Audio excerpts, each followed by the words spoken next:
goody, here it comes. Welcome to the Cinema Psycho Show.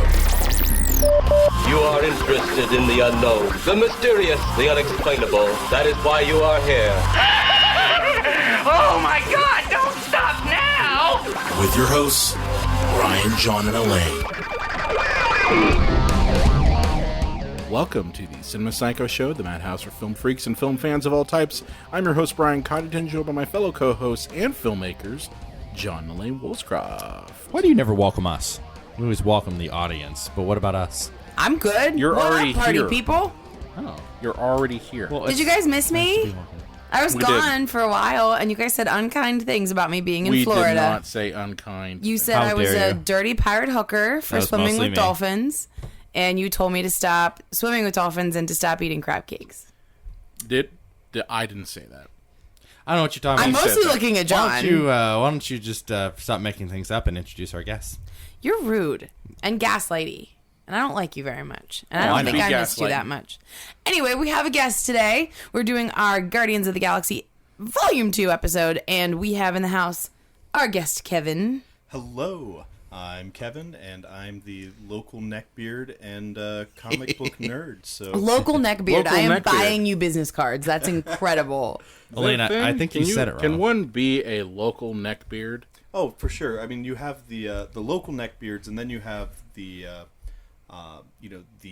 the wider national division. And once you get up there, that's where it's the professional game is brought. They all Gotcha. say, well, actually, but there's just different levels of the power involved. That's actually where all of the neckbeards get their water from a well. Actually. Oh, excellent. Elaine, I think you got the title wrong. It's Disney's Marvel's Guardians of the Galaxy Volume 2. Is that actually the title of it? Officially. Trademark copyright. I mean, I just, why. I was really hoping John was going to be cynical and hateful in this one. What? I was worried that he was going to be optimistic or cheerful in some way. Okay.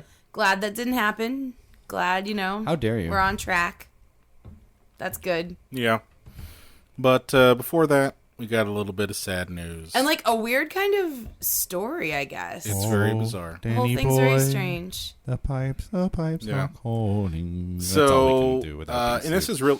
Well, this is more for like Pittsburgh people. Yeah. Yeah. We've done a couple things that are just for Pittsburgh, but that's okay. So if you're outside Pittsburgh, Pittsburgh's just pretty fast great. forward, I guess. Well, I mean, they did that have people. plus 15 They did have button a people couple come times. who were from outside of Pittsburgh. So I mean, this might be more to them too. So, but really, Pittsburgh, even though it's considered the zombie capital of the world, we kind of are lacking on our horror conventions. And for about 11 years, well, actually a little less than that, there was one convention that was the unofficial home for horror film fans like myself. I'm assuming all three of you guys went Yeah. to there, to Oh, Horror yeah. Realm? Oh, yeah. Yeah, Kevin? I'm shirking because I have so many cons, and You've never I'm been to such that an one? important guy. Yeah, Okay, they're going to come after you now. But Barbara. unfortunately, Horror Realm announced last week that they are ending their annual convention. And it's kind of sad because for me especially, my first films, professional type films, played at Horror Realm. Yeah. That kind of gave me My the... friends played there as well. You Yeah. played there as well? Yep. Yeah. You won an award there. No, I wish. No, didn't your zombie film win an award there? No, somebody we actually know, Chris Nicholson, took the award that year. Oh, that son of a bitch. She did. He did good. He did good. Love you, Yay, Chris. Yay, Chris. Yeah, I mean, I think brainy. it's sad because one of the greatest things about Pittsburgh is that we have such a diverse arts community, and to have something specifically like a horror movie con where not only do you get to see, the normal kind of convention atmosphere where you can meet, other celebrities or kind of learn about like the professional side of the business. Like even if you are a semi-pro or an independent filmmaker like us, you can get in and you can have your work seen as well. I mean, it was a great networking opportunity and I think a great coming together of a facet of the arts community. And anytime you see, an arm of that machine like get cut off, like, I mean, it's just a shame, Yeah, I mean, they released a statement last week, and without reading the entire statement, basically it was almost like death by 1,000 cuts. Yeah, that's it. Kind of what it sounded where like to me. like there were personal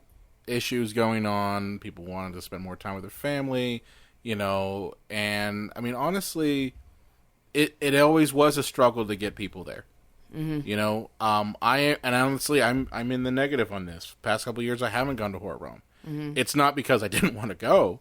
It's just life gets in the way sometimes. It does. As you get older, as you get a family and you have more responsibilities, sometimes you can't just go to the horror convention, when you want to. It's true. And it's terrible to say, and I feel bad that I kind of lapsed in that. And, especially because I really have some great memories from horror. I mean, I mentioned my films kind of got their start there. Yeah, I mean, if I had known it was going to be the last one, too, I think that would have made a big difference, to know that I was going to go, but they weren't able to tell anyone until after. Yeah, it came kind of out of nowhere. It did. I think a lot of people had rumors about it, but, it wasn't really confirmed. But, I mean, just some memories. My former partner, Johnny Daggers, and I met at Horror Realm. We had a working relationship making movies because of Horror Realm. We had we knew everyone there. That was where we did our Dagger Vision Films Horror Talk Radio, was at Horror Realm. Met people like Tim Gross, Mike Exler, a bunch of great, fantastic people. Johnny Axe, John Towers, the guy we had on. I met him at Horror Realm. Met a lot of amazing people. And the best part about that convention, and it wasn't the first convention I've gone to. That distinction goes to the Horror Hound convention that came through Pittsburgh in about, I think it was 2007, where they were big on the whole zombie thing, and they actually played Dawn of the Dead in the mall. That was the first convention I went to. It's a good one. It was a good one. Unfortunately, Horror Hound didn't find it economically viable to keep doing them. That's too bad.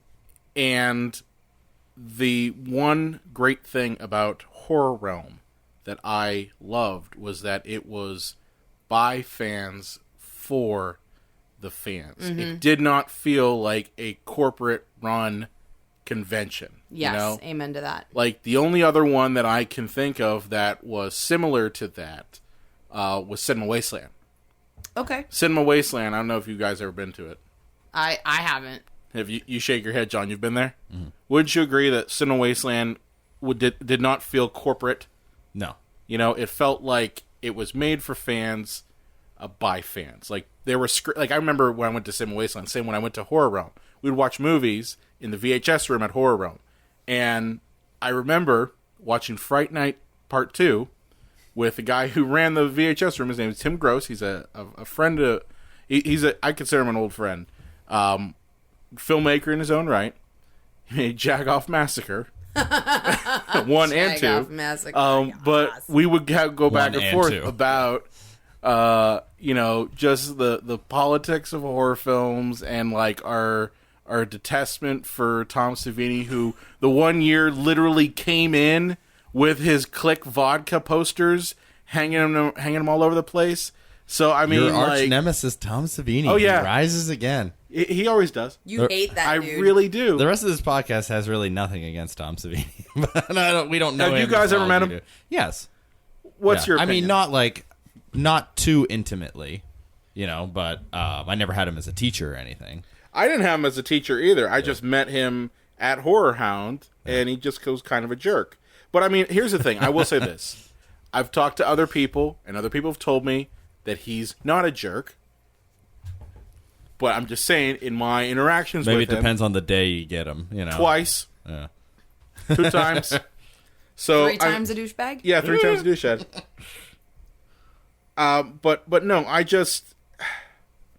It's tough. I mean, I want to like him, but then I just see things and I hear things and I'm just like, he's not nice at all. So, you're just butthurt over the 1990 Night of the Living Dead remake. I love the 1990 Night of the Living Dead remake. What are you talking about? Yeah. Okay, but I actually do have a couple. These are from people who I've met who have been touched by Horror Realm, and I want to read one of them here. Show us on the doll. Where Horror Realm's touched you. Smart asses. That might be my favorite moment that's ever happened on That's the the clamor show. right there. That's Where the clamor. Tweedledee and Tweedle asshole. Guess which one you are, John, when they both say the same thing at the same time. That's amazing. Amazing. Relationship. Okay, goals. so this is from an author. Her name's Christine Soltis. Great horror author. And this was it literally just came in on text. So sorry for me not being prepared. But I'd asked people on Facebook and Twitter who were involved in Horror Realm, or at least kind of like me, were quote unquote touched by it.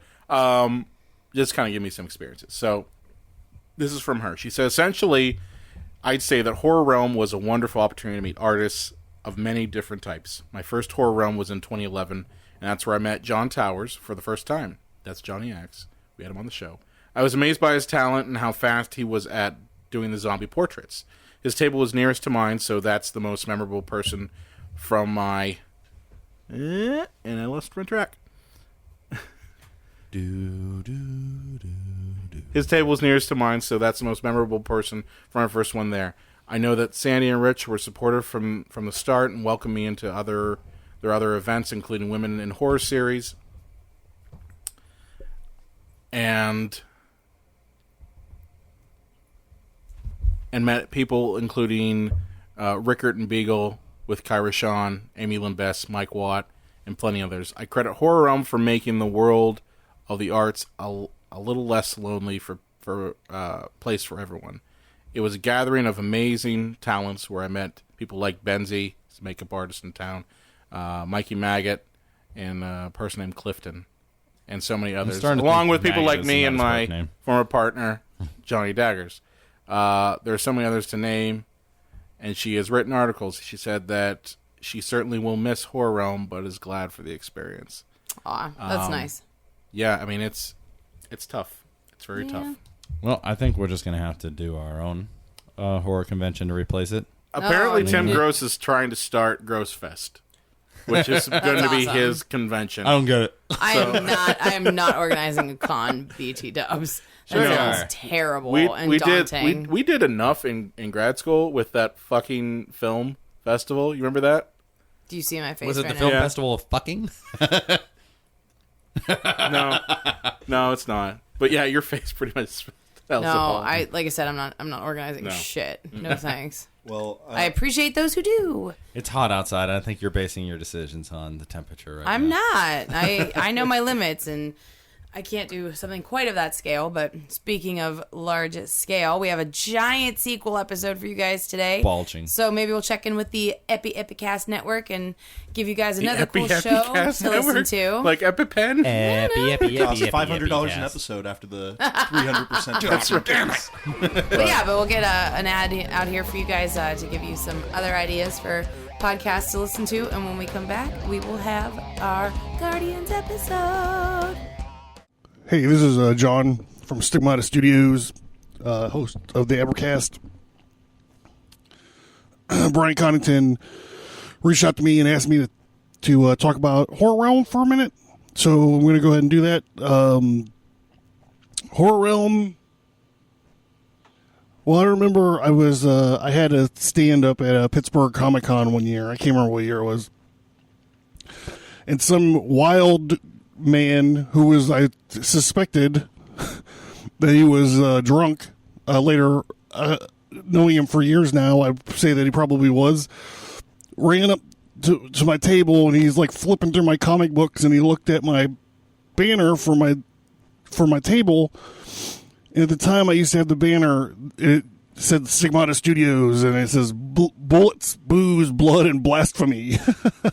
And the man that I now know is Tim Gross was like, "Oh, you're gonna fit in just great."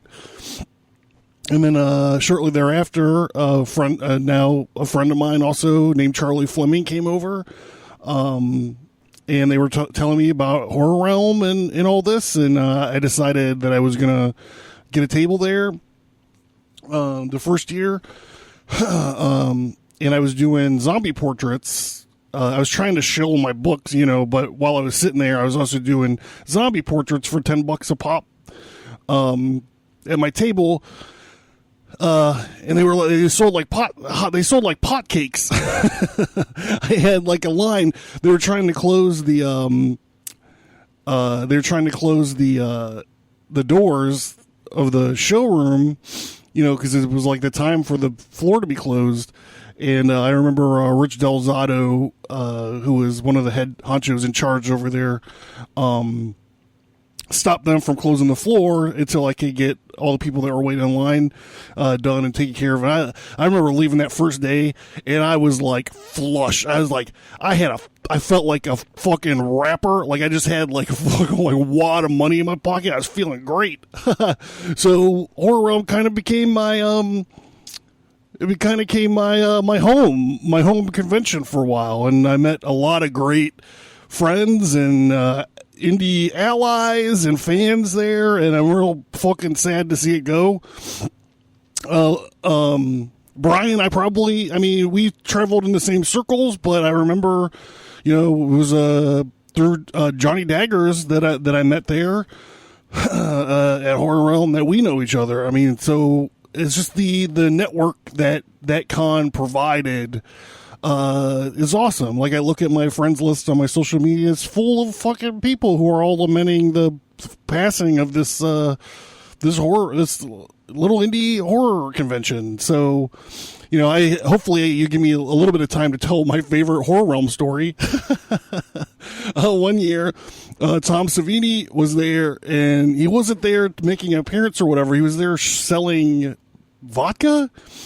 And he would go and put posters of him holding these vodka bottles up like all over like the thing. Well, unbeknownst to me, that my my buddy David J. Fairhead, had some sort of beef with Savini, and so all weekend he would disappear from the table and then he would come back or whatever. I didn't really think a whole lot about it, but when we were packing up to leave on Sunday evening, he opens up the duffel bag and it's just full of these fucking Tom Savini posters. Well, Dave would go around like every hour and rip all the posters off the wall, making Tom Savini every hour go and put the posters back up. And it was like this, it reminded me of the Sam the fucking sheepdog and the Wile E. Coyote fucking thing cartoon. Anyhow, so yeah, Dave's got him plastered all over his bathroom in his bar at Helm's Deep there now. So that's funny. That's probably the funniest, my personally favorite Horror Realm story. But I'm sorry to see it go. Thank you to Rich and Michelle and Sandy for all the years that you guys did that, and you've certainly helped me along a lot. And I fucking treasure every person that I ever met there at Horror Realm. So thank you for asking me to do this. Yeah. Thank you.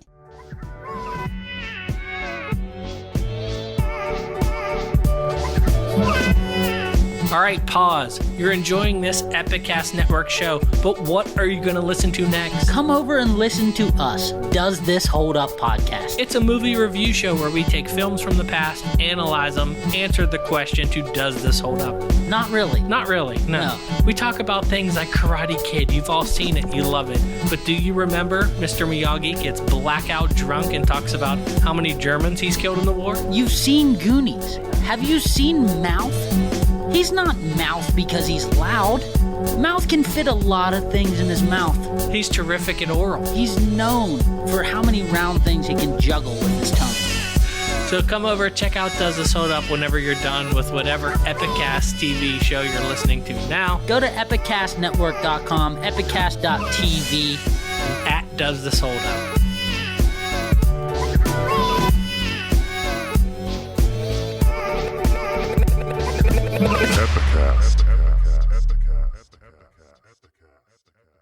And we're back. That was a message from our friends over at the Epicast Network. Great shows over there. I was listening to Drinking Partners yesterday, and this is a shout out to Dave Bracey. I'm still looking for your Tinder account. it was mentioned on a show. I'm still looking for his grinder. His grinder account. It was mentioned on a It's out show. there His right? partner, Ed Bailey, said they were talking about Tinder. I don't know how they got on the subject, but they were like talking about how things have changed since the old days when you would go up to women and you would just ask them out. And he was mentioning how he didn't know what the hell Grindr was. And the other person was mentioning how Grindr was before Tinder. And then Ed had said something along the lines of, well, I know that Day has a Tinder. He changes his Tinder name, so I'm still looking for it. Good show.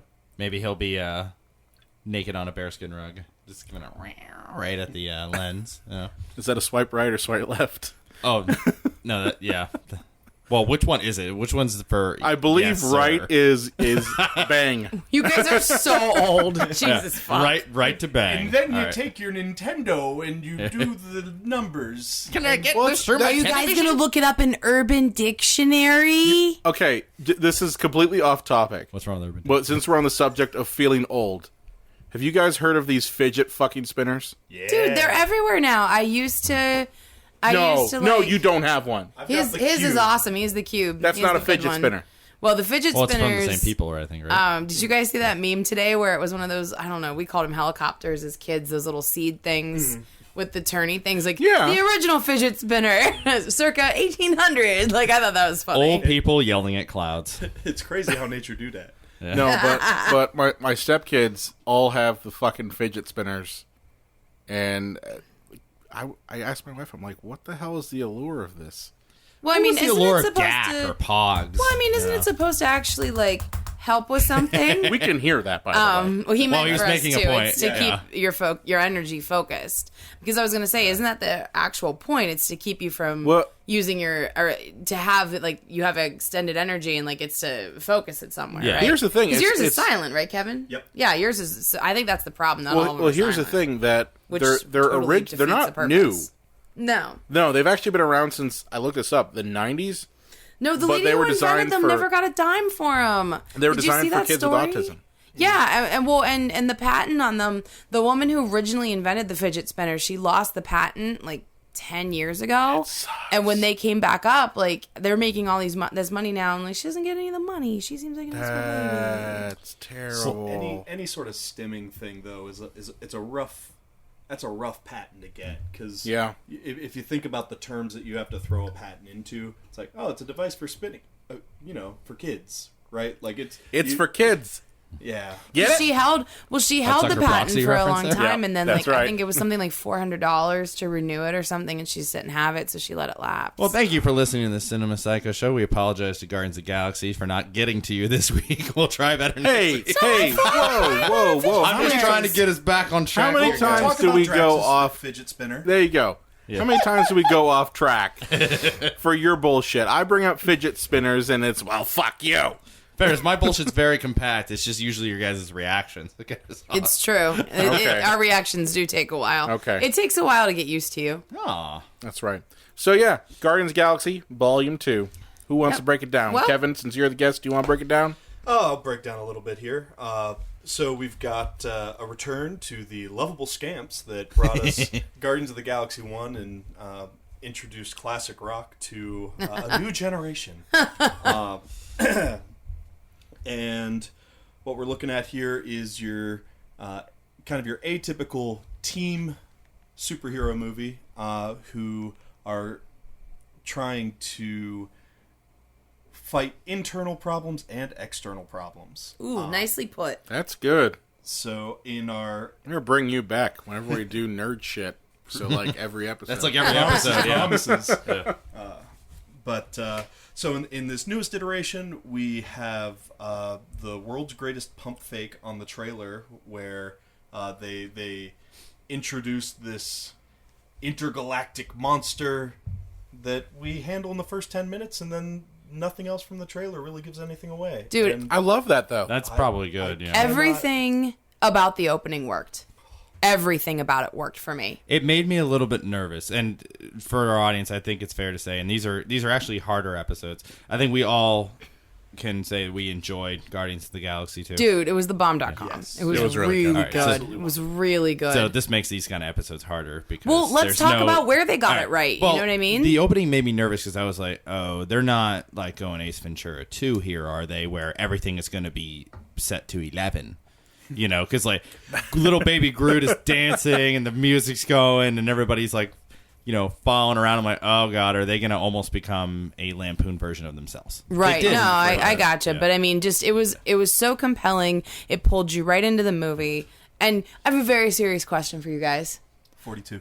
How the fuck did they make Baby Groot so cute? Like, I mean, jeez, I mean, come on, he was so fucking cute. They based it off of Vin Diesel's baby photos. Oh, And, cool. Seriously? No, that was a fabrication. But that really was him I doing the imagine voice. They didn't have he to just pitch looks like shift himself him that as much. a baby. They didn't That have same to. face. Yeah, they didn't really driving a little. for baby. Power Wheels. Oh man, too fast, too infant. But Too fast, he actually too did his usual. voice like himself for the most part. They pitched him a little bit, but not a ton. No. But yeah, no, I thought the opening was amazing. One call out I would love to just do for this film. I thought the writing was really tight. I thought the plot was really good. I thought that the dialogue was even better. Really liked it. I liked almost all of the writing.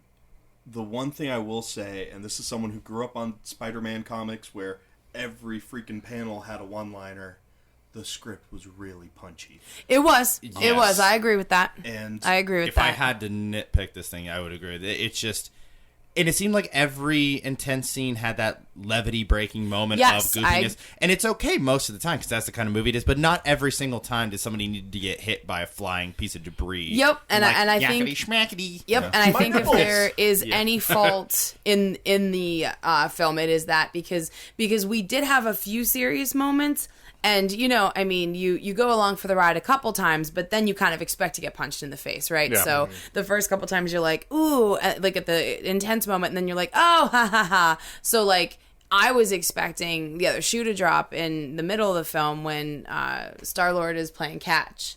And we'll get to the plot in a little bit I was here. gonna say, Elaine, you skipped the very beginning of the movie when we got an advert for delicious Dairy Queen. Oh yeah, well we can get to that too. Like, but well, I think it's Brazer edition. Where well- we get introduced to Kurt Russell's freaky ass face. well, guys, I think it's significant to mention. You know, like John and I didn't see the film together. We usually do, Yeah. but this time we didn't. We've been having marital problems. You fuck face. I saw it with my mom for Mother's Day because she's that's the awesome. source of the marital problems. But my mom and I saw it together, and I mean, it was cool to go to with someone who didn't have like a huge understanding and hasn't had like 7 conversations about how you can possibly recreate someone's face. I mean, to her it was magic, and that was so cool to be with her for that. I mean, to the point where she like kind of talked in the movie like a little too much, but she was like, "How did they do that?" And I was like, "Ow, that's my arm." But you know, but she was like, "How did they? I mean, no, seriously, how did they do that?" And I was like, Movie magic. And I finally said, I was like, "I'll explain it to you after the movie." And she's like, "Oh, sorry, I'm talking too much." You know, it's just funny, like. Yeah. But I'll just, tell I you mean, when to you're her, she was just enchanted with that, and I think that's neat, you know, you know because who the actor is who they got to actually be to be the like body, Yeah. like the shell. You want to know who it is? Yeah. Remember the movie Heavyweights? Oh yeah. It's the kid, the fat kid from Heavyweights. Nuh-uh. Yes, huh? No, I'm looking Look at 'em up. IMDb right now. Look 'em up. You I already guys did. Talk amongst yourselves. Yeah, That's fat kid from Heavyweights. incredible. He got slimmed down and muscular, and his lower half looks just like Kurt Russell. So if you've been considering Fat Camp, let this be a glowing endorsement. You could be, digital Kurt Russell. That's right. That could be you too, kids. So we start the movie with, you know, Star-Lord's, you know, Peter Quill's mother, and Pre-cancer. pre-cancer in her youth. Oh God, is it Missouri? I knew Missouri, it was yeah. It was Yep. an M state. They all bleed together for me. Bible belts. Yeah, Yep. and so With a she's date with south. you know, Kurt Russell's character throughout the movie as a young man, and I mean, they got him like I thought it worked. Yes. I was looking for flaws. Yeah. I did not think it was. Now, you said didn't- creepy ass face, They didn't. John. Tell they me didn't more. Tarkin him. I don't know. No, was not he a was Tarkin. so much better than Well, Tarkin. we're It's gonna mark unreal. that at 7:23. He was so much better than Tarkin. It's not even real. Granted, he did have glasses on too. For some of it. For a good chunk Didn't of he? it. For a good chunk Yeah. of it. And That's I mean, just hedging your bets, you know? That feathered hair probably went for a long Probably. way. But I mean, I'm serious. I was looking for cracks. I was looking for imperfections. I did not find them. And overall, this movie was beautiful. I wish they had just taped a young Kurt Russell headshot to somebody's forehead. I'm Kurt Russell. Blah, blah, blah, blah, blah. You mean kind of like a Deadpool? Yeah. That's amazing. But yeah, so that's the beginning of the film, and we see a conversation that she and He's showing him a little blue plant. yeah, he shows He's a botanist. his mom, a little plant Behind the A dairy. little And mushroom everything. stalk. And then he In the woods. seeds her plant. Oh, I like yeah. what you did there. Yeah. I like what you did there. Wait, the plant? Oh, Kevin, I'll explain it to you later. With his penis. Kev deer. That sounds like a explain it- really I'll explain it inefficient to you way later. to plant something. So, I and wish then, they hadn't cut that scene. I imagine somewhere on the Blu-ray there's just them just getting it. Yeah, on. John, I'm sure that they spent the money and resources on that. Anyway, She's so, like, oh no, there's that pine That, cone in that my was the hoo-ha." that was the Heavyweights kid's favorite scene. There's a deer watching. Did I ever tell you Stop. about how I was in Heavyweights? God, I wish This is there why was they call it the blob. just a little bit more vagina on this episode. Would be so great. Is that what you're thinking about right now? No, I'm totally. That's what we're always thinking about. Spoiler alert. Spoiler alert, Speaking of guys. spoilers, that car. Oh, it was a good car. good car. So anyway, so that's how it starts, and we check in with the heroes. Like Kevin said, they're having problems amongst themselves, but they are working, and they've gone in front of this council for this job that they've completed. The Sovereign. The Sovereign. They are supposed to protect these batteries from that creature thing, but Rocket's a douche and he stole the batteries anyway. Here's the thing I love about the MacGuffin to push the Sovereign. plot on. The trailer made them out to be these they don't feel people, but they're just golden assholes. Yeah, and They're for golden as, hipsters, For as pretty much. good Yeah. as the rest of the Seriously. movie looked, I thought it was a little strange that it just was clearly people in paint. Yeah, But I love that though. Yeah? I love that they're first of all, Guardians of the Galaxy is always a universe of goofy shit. Yeah. The aliens are always goofy. They're not like Star Wars goofy. They're just plain old goofy. Well, yeah, So- I just didn't think with all the aspects of things to the resources that would be available to Disney, I just thought it was weird because it just looked like someone painted them, which they did. I don't know. Did you catch? And I don't know if you guys ever watched the show Farscape back in the day. No, I did not. I know I have heard That's of a it deep though. cut. That is I a just deep remember cut. Did you- the Yoda triangle thing? Okay. Did you catch that? And I don't know if he worked with James Gunn. Yeah. But the general for the Sovereign is played by Ben Browder, who Okay. was John Crichton. Oh, on dude, Farscape, that's awesome. That's awesome. Which Farscape is all about space. Yeah, and it's all that about can't be a weirdo coincidence. fucking That's cool. aliens. That's really so cool. it was nice to see that because I'm like, that's fucking John Crichton right there. Yeah, yeah. So then they're being chased by the Sovereign, which I thought this was an interesting dynamic. I think a huge strength of the film is it gave me things in science fiction that I've never seen before. Yeah. So this nation, the Sovereign, they feel like they've achieved, perfection in all aspects, of their own breeding, of their technology, and they had an army of remote fighters. And I thought that was fascinating. I thought the way that it was visually presented was stunning. I thought that the concept itself was very interesting.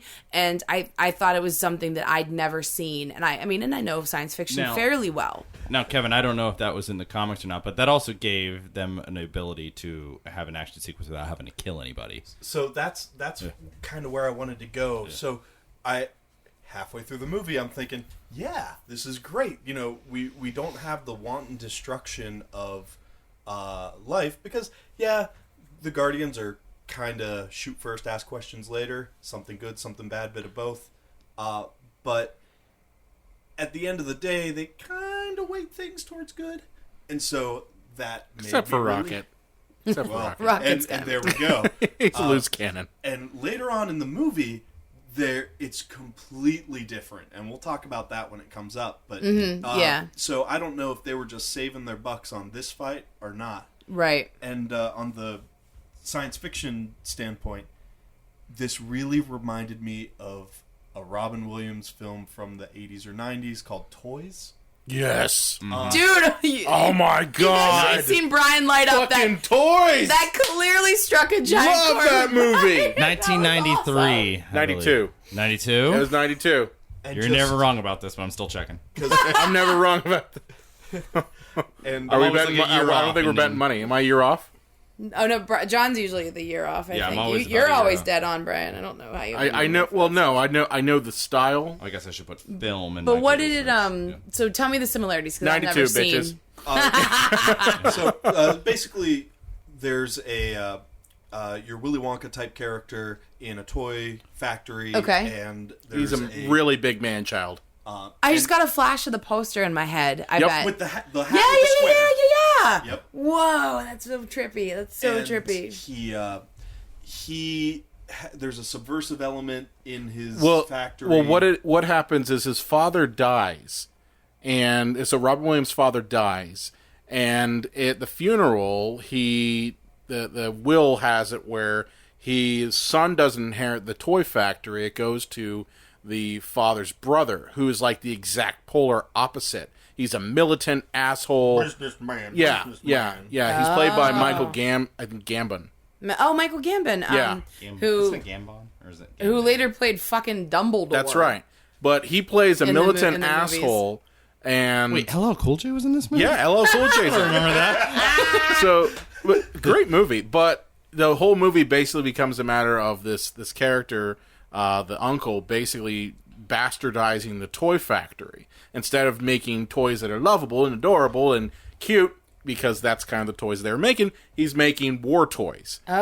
And Video games. yes, video games, Shitty, you know. okay. The So, video like, games are awesome. Robin Williams teams up with his, you find out, robotic sister, played by, what's her face? Cusack?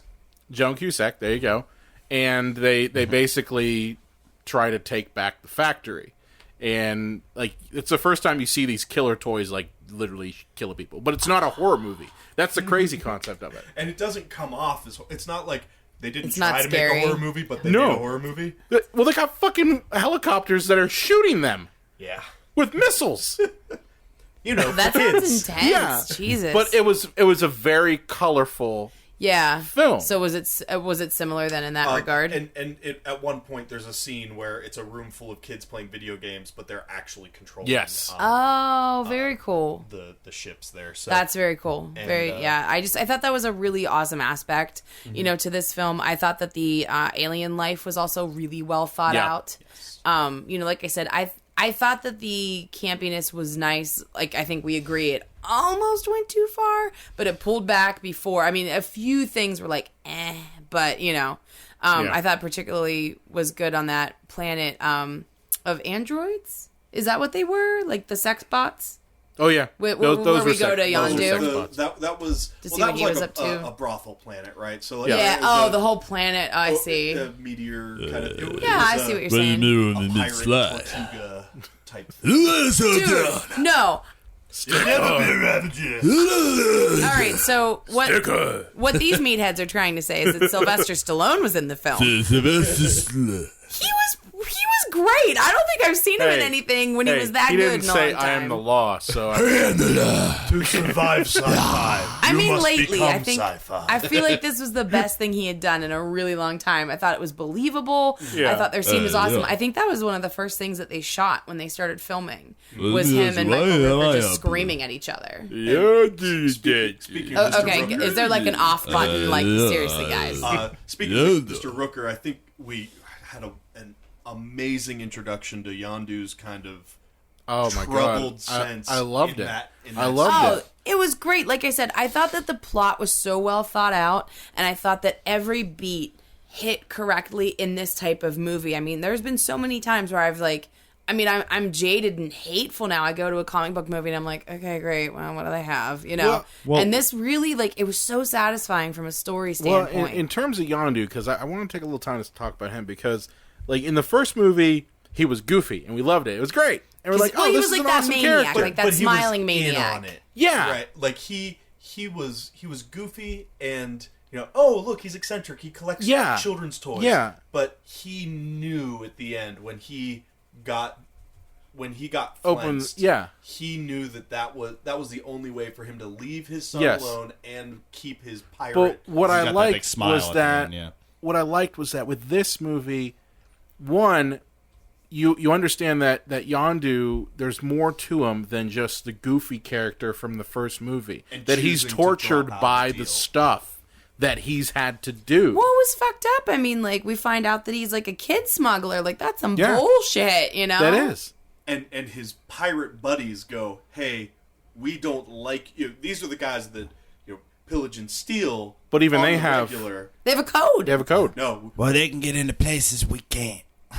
Kids.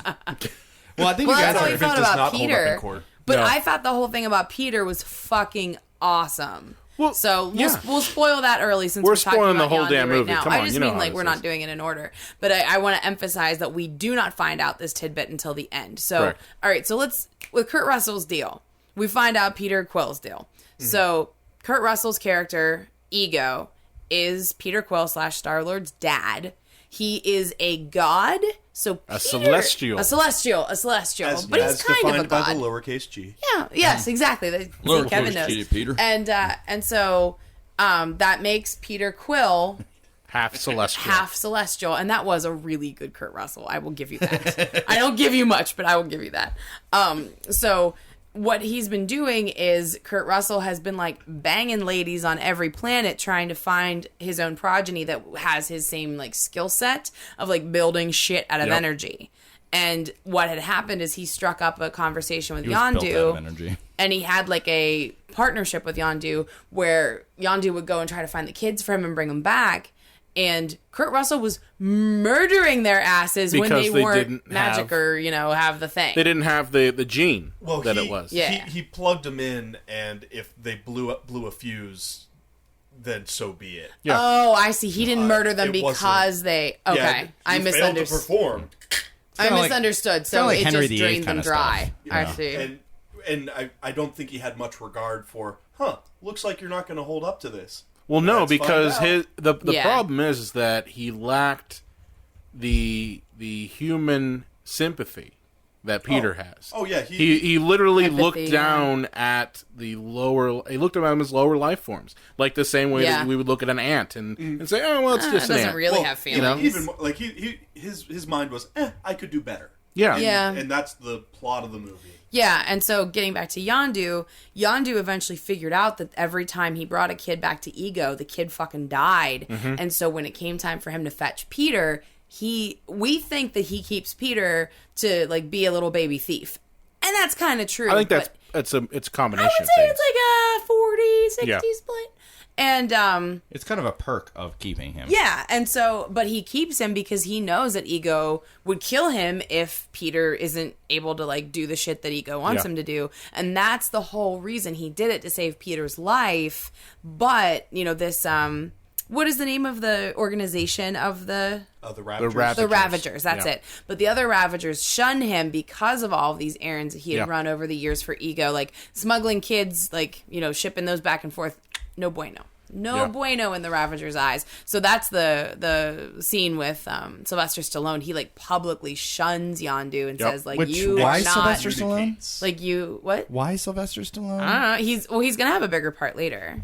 Yeah, all these. Did they say he's going to have a bigger part later? You don't cast When Sylvester I was Stallone reading for that it, yeah. without. Glenn Yeah, Close exactly. was in there for 5 minutes in the first movie. I don't think anyone has a bigger part for her later. Well, I did read that Sylvester Stallone does. Well, the Nova Corps is enormous. Right. In the John in the C. comics. Riley's pretty big too. He was in that. Well, that's just his belly.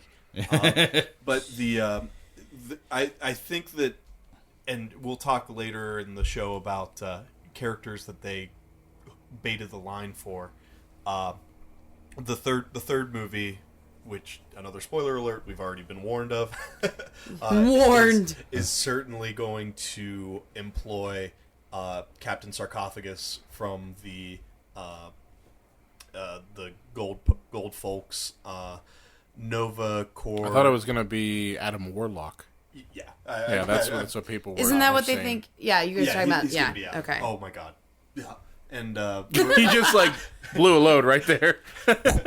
He said he was a neckbeard at the beginning No, of the show. I mean, it's seriously, like but I think we catnip need to him, wipe. Okay, it's catnip. The to cat him. will get it. It's fine. As a neckbeard, I am wearing cargo shorts, so we Fair don't enough. need a wipe. Thank you Okay. very much. No, but I'm in cargo shorts. so we've got Adam Warlock baited. I think that Glenn Close is the Nova bait because I'll try to be quick. In the comics, Nova Corps all goes bye-bye. One dude gets all the power of the Nova Corps, because depending on what level you are, it's kind of like a certain group that fakes being a religion that we won't say the name of. And they distribute the power, and so if you're a captain, you have a lot of power, and you can shoot laser beams out your hands. If you're a grunt, you're a little bit stronger, and you have a nice suit. But that power is all distributed over all of the Nova Corps, and then when the Nova Corps gets destroyed, all that power goes into one dude, and he becomes a superhero level. Interesting. So do you think maybe, just spitballing here, Thanos destroys Nova Corps because he's looking for the Infinity Stone, and basically all that power goes to Adam Warlock, who becomes... Oh, no. Oh, does it? Adam Warlock's Adam Warlock, and he is another powerful guy. But then goes to the last remaining Nova Corps guy, and they set up a lot of the Nova Corps got destroyed in the first movie. They got destroyed in this one, too. Exactly. And so, You know? They did. They're space cops. That's my applause button, so I'll dial it back to, I think we're getting Captain Marvel, Nova, and Adam Warlock in the next movie, and that's where Glenn Close is going to But that's a really nice comprehensive look at what's to come, because I think a lot of it sets up for stuff later. Yeah. Then I think that is significant. Shit's coming, folks. Well, guys, we're missing what actually the main reason why this movie was so good. Is we didn't have to have Captain America or Thor or Ant-Man show the fuck up. Or this could stand on its own. There. Exactly. Yeah, or a reason they weren't there. This movie stood on its own. It was an actual damn movie. Mm-hmm. You know, and I mean, I'm sure there were things that I'll find out later that I didn't, this little hint there and this little thing there, this building the bigger universe. Sure, yeah. But, it was a movie that I could watch about these characters and not to build Thor 7 or Hulk 19. It really did feel like something that was created for everyone to enjoy instead of to propel something else that's coming. And I think that Guardians of the Galaxy is in a very unique position where they aren't the Avengers and they don't have to just set up the next movie. So I feel like it was able to be its own richly detailed story, while at the same time, I've been struggling with the word for this. I feel like they've been inverting the genre almost, because like I said, they set us up, knocked us down. I really liked that because I felt like it was very different from what we've seen before, because you have to keep the tone of something like that honest when Peter Quill's an asshole with a heart of gold. I mean, a lot of your dialogue or a lot of the story is going to be kind of douchey. You know what I mean? Like, you have to find a way to find that voice, and I thought that they did succeed. It is going to be weird when they mash these universes together, probably for like Infinity War or whatever it is, because it seems odd that, like, oh, Captain America, we blew up that embassy and so many people died. Tony Stark is sad, and like all this mopey shit of Civil War. And it's like, here's a talking raccoon. Do they fit together? Peter Quill's destroyed a planet's population. So they never they never really give you his rap sheet. Mm-hmm. He's done it was for a good reason. It was the old Silver Surfer came a knocking, and he was like, these people are less important than these people. But it was a matter of, like, the numbers worked out. Mm-hmm. But it still went on his rap sheet, and so that's kind of something they don't address in the movies a lot, because genocide tends to make Han Solo look a little worse. And so, but they and with the comic divergence, I think that was a huge point of the movie, is that it is a little different from the comic books, and I think we got a significantly better movie out of that. Yeah. My only thing against it was really just that I felt the humor was at times pushed more. Great. My nipples. Well, not just that. Yeah, like Batista's nipples. I saw it more. Drax's nipples. I saw it more with Drax. than I did with any of the characters. And I don't get me wrong, I love all of the characters, and honestly, this is really nitpicking shit. But it seemed to me like Drax always had a one-liner, and that's just not really his thing. Yeah, that did seem a little strange. I think that's what like when he's fit talking with the to rest Mantis, of the and he's films. like, "Oh, I find you unattractive." But that's a compliment That's a because ugly compliment. people get the truth. Yeah, like I just Yeah, thought shit like that. it was or a like little go too pet. much. She's like, "Can I pet your dog?" Yes. Like every 5 minutes he was laughing. Yeah, I mean, it's almost like he played like a little kid playing with a new toy, though. Like, Drax discovered humor, and so he was using it wrongly. Or you being know, taught by Peter Quill, who we've discovered is an asshole. You know, he's Yeah. a bit of an asshole. So it's true. Somebody picks up a new skill. Here's the thing. I think sorry, it would have been nice if they said, just because you've just figured out humor doesn't mean you have to every 5 minutes crack a joke. Like I would have liked something like that because that would explain it more to me. Well, it wasn't always intentional jokes. Like the thing that he explained about like, people that stand still and people who are dancers. Like that scene was hilarious to us, but he didn't in any way mean to be funny. Right. But I think that was something that worked because he wasn't trying to be funny. I have to say, and I feel like all of my street cred is ripping away as I say this. What street cred? As far as Middle finger the picks. Marvel universe goes, I know this was Disney, I know this was Marvel, but it was really nice to have another auteur, if we can call the comic book genre an auteur, other than Joss Whedon. It was just really nice to have a break from that tone. Or the Russos. I love you, Joss. I hate saying this, but I know Avengers 2 almost killed you, but the humor was just not good. Yeah, after watching Avengers 2, maybe it should have. John! Shit. Oh. That is grounds for divorce, mister. I love Joss teasing. Whedon. You're acting like he's a beloved character in one of his own series. He will kill that shit. Yeah. But yeah, I mean, it was nice having another voice, another, experience. And I really liked, and I know I've said this before, but I really liked the plot because, was it last summer that Doctor Strange came out? That was November. Was it November? Oh, Christ. Yeah. Okay. It only felt like summer. Slow down. There's only 4 or 5 Marvel movies a year. How could you forget? Well, because I was really excited for Doctor Strange, and I was really disappointed because the plot was just convoluted and boring. It was beautiful. Compared to this, it was beautiful. Don't get me wrong. I like Doctor Strange. Do not get me wrong. But too, it also had a forgettable and stupid villain in Doctor Strange. Speaking of forgettable and stupid villains, how about Guardians of the Galaxy kicking that trope out of the park? It seriously did. It pulled Marvel out of that doldrum. And yes, getting Kurt Russell is always a good way to go. Wasn't even just Kurt Russell. Like the Sovereign were good villains. Yeah, the lead Sovereign, she was great. But they weren't. They could never be the main villain because they were clearly not a threat. They were giant pussies. They were an obstacle, that made the. They were a secondary villain. Yeah, but nonetheless, no, I mean, obviously, Ego was the main. They were a means to a storytelling end. Like, okay, we need to get out of this hole. Okay, we'll have them come in and fix this. Well, but they were also the heroes required a little Deus Ex to get out of there. Yeah, it's true. Actually, Deus Ex, right? Kurt Russell, the God, shows up. Yeah, it's true. and too, Yondu's people were part of the, the opposition, as it were, as well, to a certain degree. But it was so cool to see their role, how their dynamics were just as convoluted as with the Guardians, and then how that evened out to something else entirely. I mean, they are still now a threat. They're no longer led by Yondu, but some of them did. I'm glad that because I wasn't sure how it was going to work out. Because I thought, obviously just, dive into Thanos crap again. Mm-hmm. But it was great to see that they didn't do that. We needed a break from that, I think. We really did.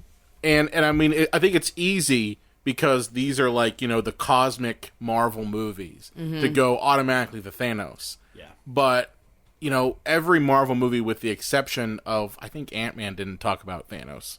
Yeah. Or Infinity Stones or any shit like that. So much. But every other Marvel movie has all been about, we got the big bad coming. And this one was just nope, not talk about that. And how disappointing. Gods are bigger than that. They did mention him It mentioned an Like, Infinity Stone offhandedly. once. Well, it was in the context of Gamora and yeah. Nebula. Which Nebula. that was great because That worked. that dynamic it humanizes Gamora and it also humanizes Nebula.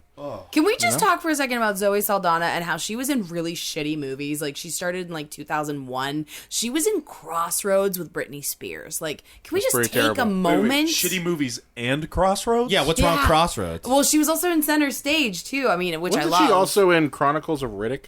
Was she Was she? I didn't see it in is her she a IMDb dancer page. at all? Is that why she was in those In Center movies? Stage? No, I think she just was really thin and black. So, but she did some of the Thin and black, dancing, cast her. but not a ton, of the dancing in that. But that, I love that movie. But No, movie's that was horrible. Thandie Newton. They look very similar. Sandy? Racist. That's her name. You were It's so not racist. Sandy. I'm just kidding. Thandie. Sandy that's, with a TH. yeah, Thandie. No, seriously, it's Thandie Newton. That's her Newton. name. Handy. Sandy Newton. It might be Tandy. The H word is silent. Tell me about blood. It's Thandie Newton. Guardians of the Galaxy. No, that's exactly it. No, that's exactly But Zoe Saldana used to be in really shitty Yeah. movies, and she Taking a step has up. like come into her own, man. Like Star she's Trek too. Yeah, I mean she's Yeah, in she was fucking good in major Star Trek. franchises. She's an Avatar. I mean that's a big one, Yep. even though everybody laughs at it. Well, I mean, I think that anything that M. Night Shyamalan... Oh, wait, not that one? No, No, that was no, the other one, the other one. the other The only one. one. So yeah, that was probably the best thing in this movie because when you have that many characters, if you have really a plot-driven movie, the characters would get lost.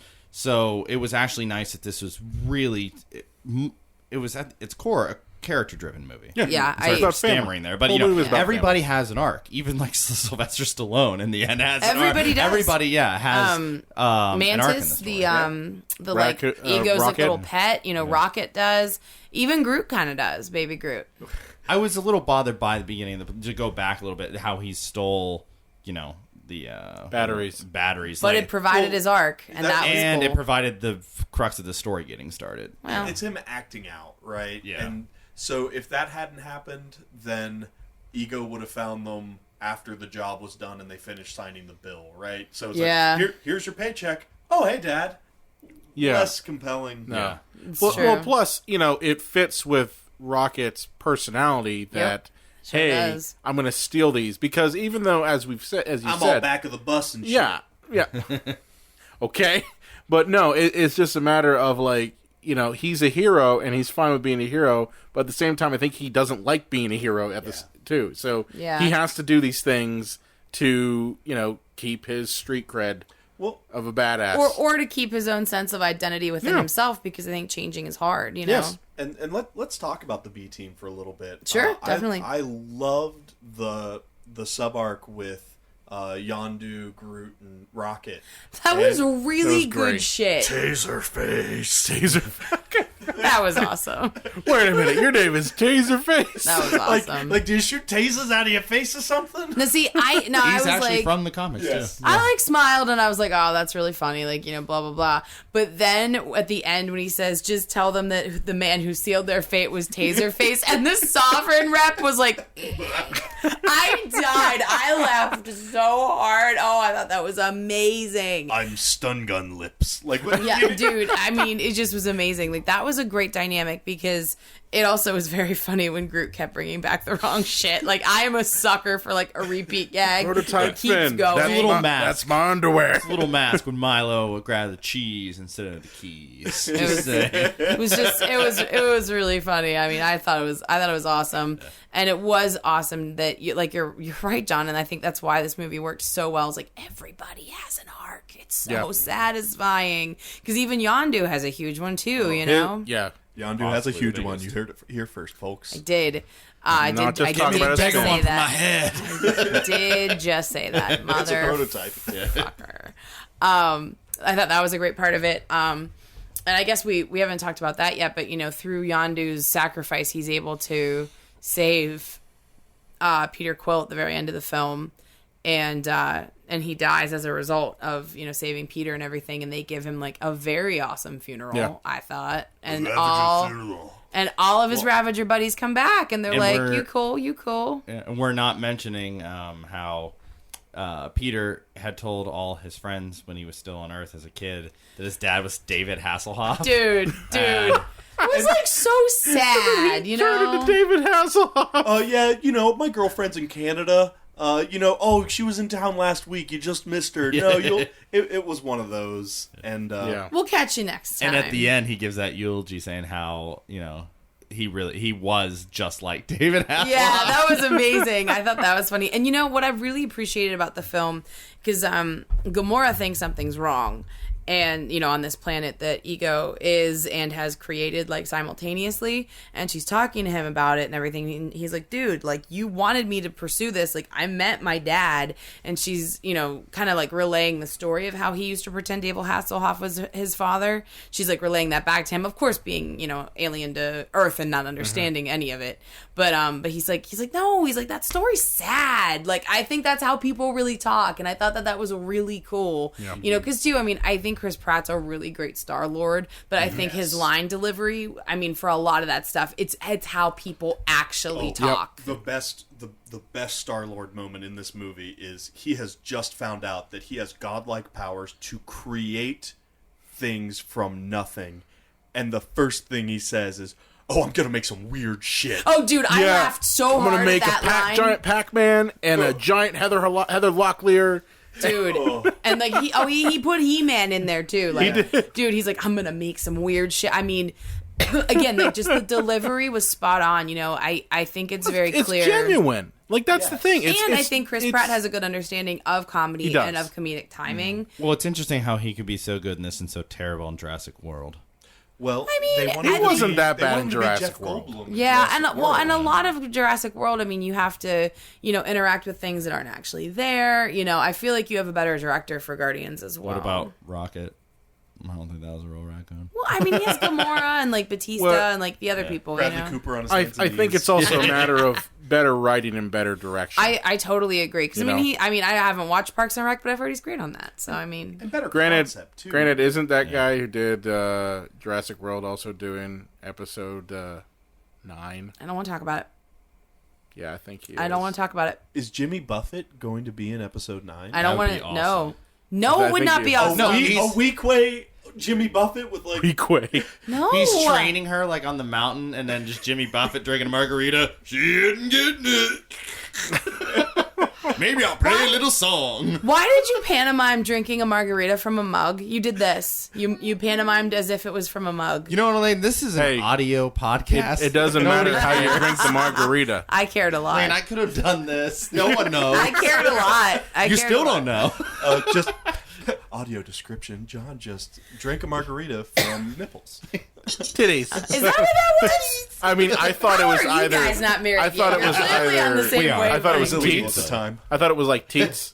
Oh yeah. But You it guys could be got it. nipples. Again, I wish. There you go. There you go. Now Just he's one doing it. more vagina on this episode. We're gonna get you another vagina coming up. At the very least, Drax's nipples. You had told me, John, privately that you didn't like in the one climax of the film that when Peter and Ego are fighting, you said you didn't like the giant Pac-Man. I like the giant Pac-Man. Oh, that was following through on a promise. I laughed until I cried. I thought that was awesome. set up and executed. Again, that was perfect. It was subverting. Because subvert also means to ruin, and it didn't. But like this inverted the genre. It like changed your expectations. But everything was subverted. But it was so fresh. Like it was just something we haven't seen in the other films. I didn't mind that it happened a lot in this one because it didn't happen in any of the other Marvel movies because they're joyless. Plus, it was a subliminal setup too. It wasn't like and I'm going to do this and it. No, happened. Hey, Dad, I'm going to beat you with Pac-Man.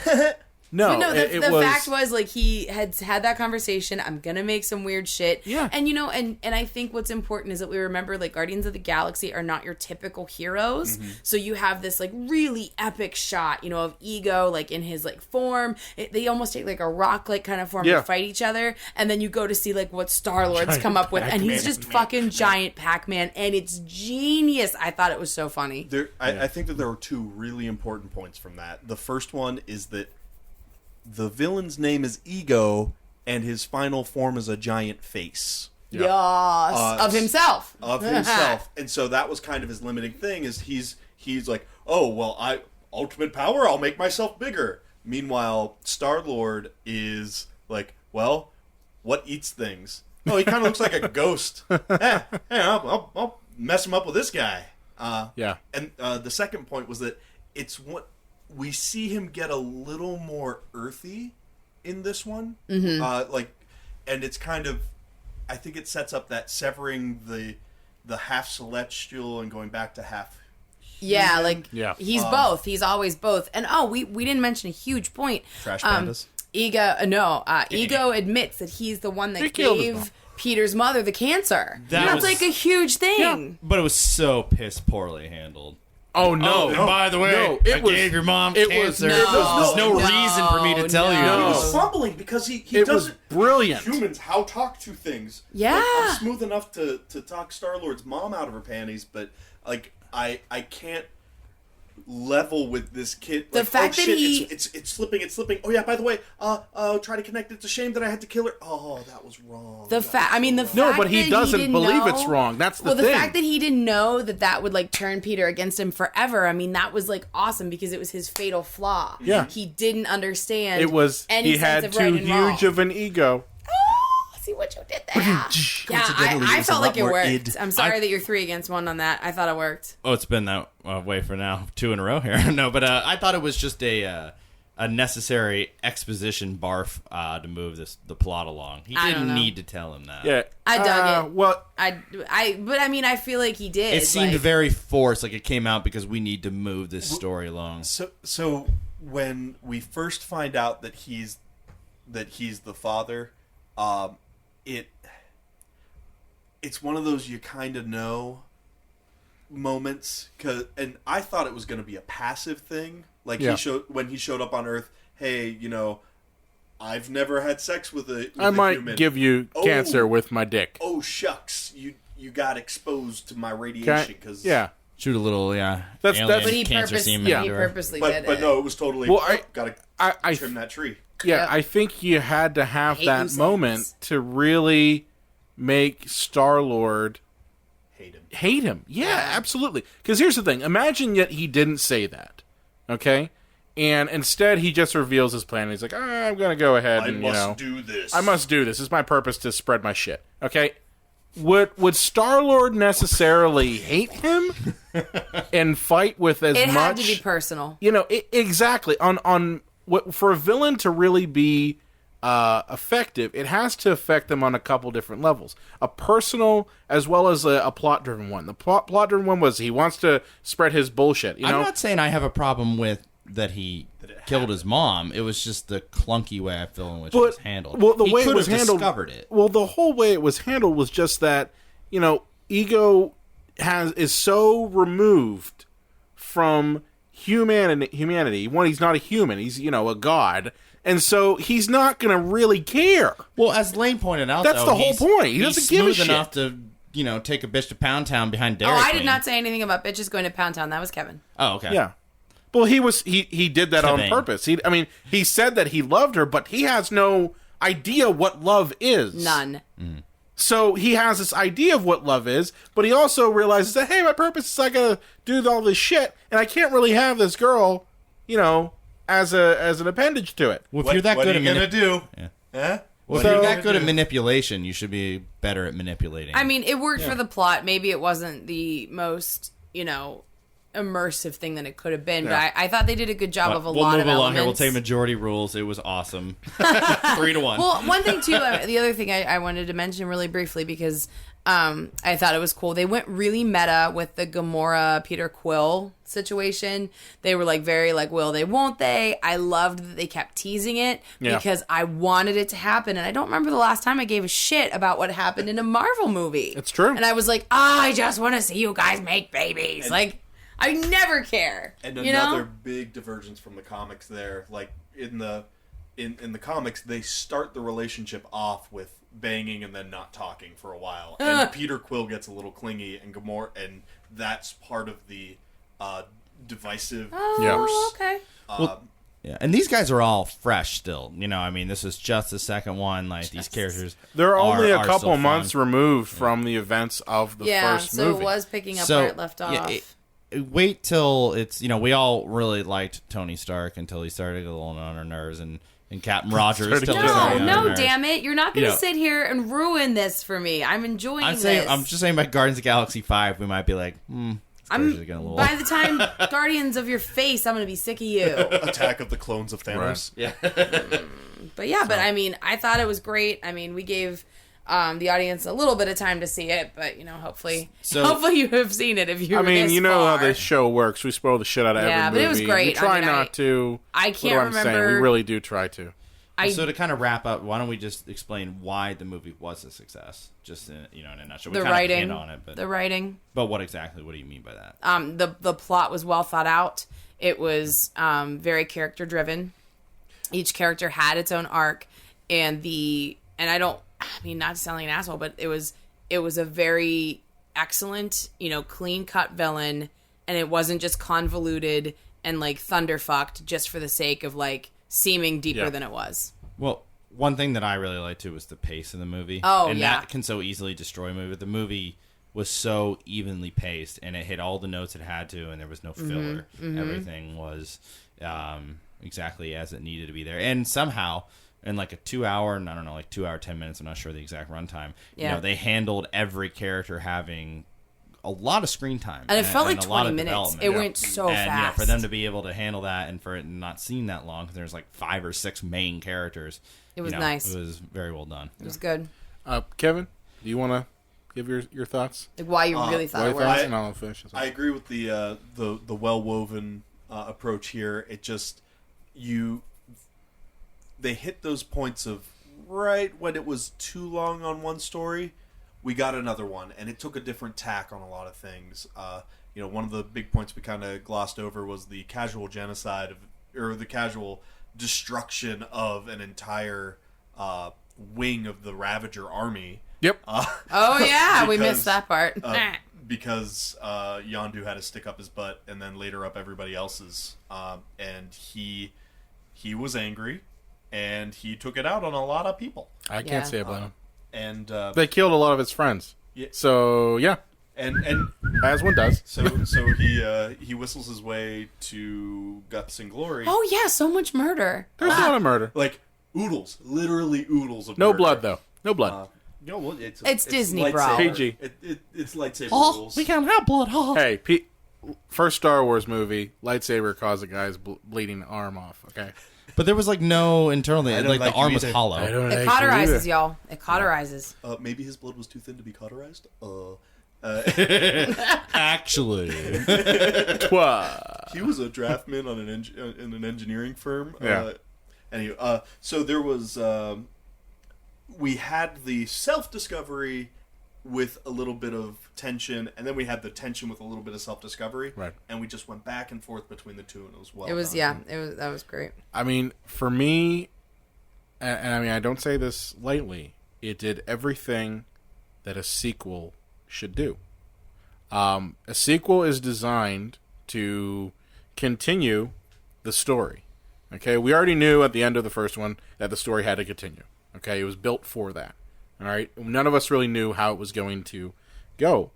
They could have done a bunch of different things. They could have Iron Man 2 this shit, and that would have been terrible. But they didn't. They kept the movie, in my opinion, grounded to what works. You could make the argument, as I made, that some of the humor was a little bit forced more so than the first movie, but it wasn't ridiculous amount of forcing. It wasn't like, as you said, a Joss Whedon type movie where every 5 minutes, the nipples, yes, I know. And it hurts me to say that about Joss. But, I mean, it was brilliant writing. It was well acted. Every character had an arc. It raised the stakes enough and made it so that from the beginning of the movie to the end of the movie, the characters have grown in that 2 hour window. More so than they were at the beginning of the film. And that's what a sequel should do. It should propel the characters we're familiar with forward so that we, want a third one. Yeah. And that's what this movie did. I want to see what happens next. Me too. And studios, pay attention. This one was similar enough to the first one that we liked seeing the beats that we liked, but it was different enough to make us want to go see it. Yes. Yep. So That's exactly it. Yes, absolutely. And that's the key. That's exactly it. But yeah, good film, good talk, guys. Great film. So, Kevin, are you on social media? I am on social media. Do you want people to find you on social media? Sure do. I'm on the Twitter machine at kfinchster. That's KFINCHSTER. And did I have the extraneous at in there? I'm never sure. Yeah, I think you did. I mean, you said you're at Twitter. You did at kfinchster. That's about it. But Cool.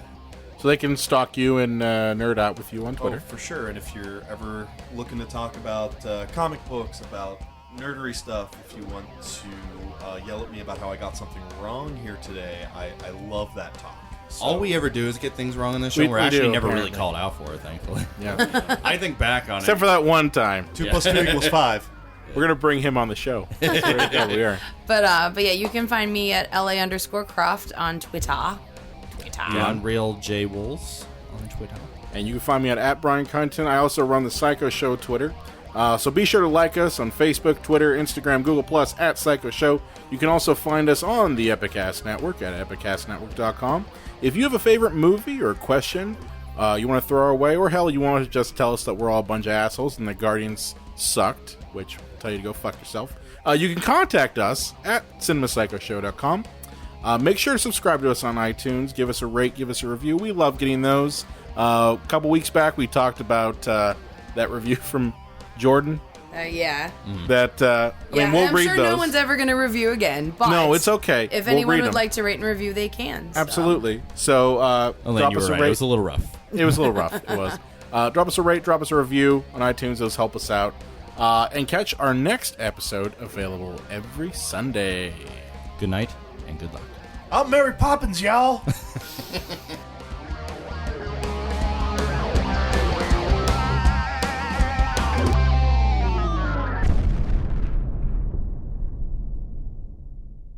Epicast.